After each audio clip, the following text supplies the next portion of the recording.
Hi guys, it's Ambrosia here with Equity Recipe.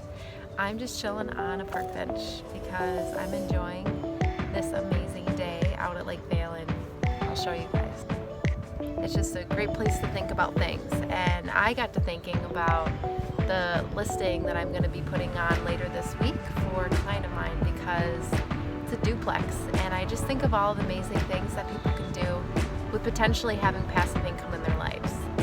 And I know so many people talk to me about their financial goals, and there's just a few ways that you can achieve those.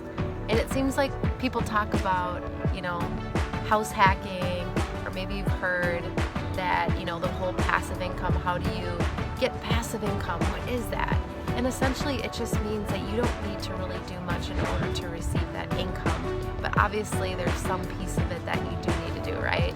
So in this case of, say, real estate, when you own it, there's a few ways that you can capitalize on your real estate to gain a return above and beyond what you actually spend. So one of those ways is to rent out a building that you own. And with the duplex, the great thing about it is that you can live in part of it, and you can also rent out the other side. A duplex obviously is 2 units, triplex 3, so depending on what building you end up checking out will depend on how much you could cash flow. Sometimes the numbers don't always make sense. You kind of have to see what your mortgage would be, and that depends on how much you put down.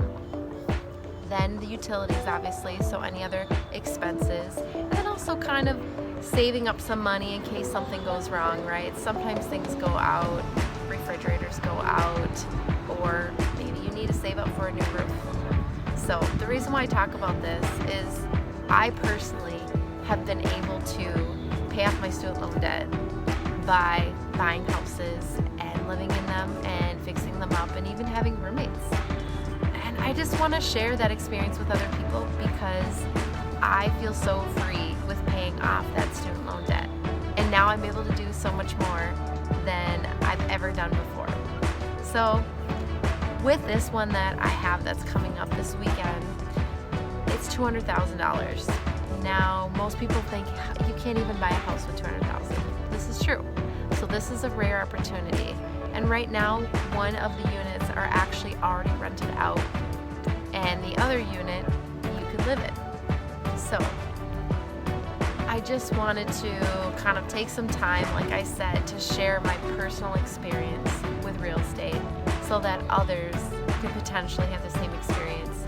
But maybe less hard work. I kind of learned the hard way with some of this stuff, but please feel free to reach out and ask any questions you might have. I would love to be there, a part of your journey, to help you through it. So, until next time.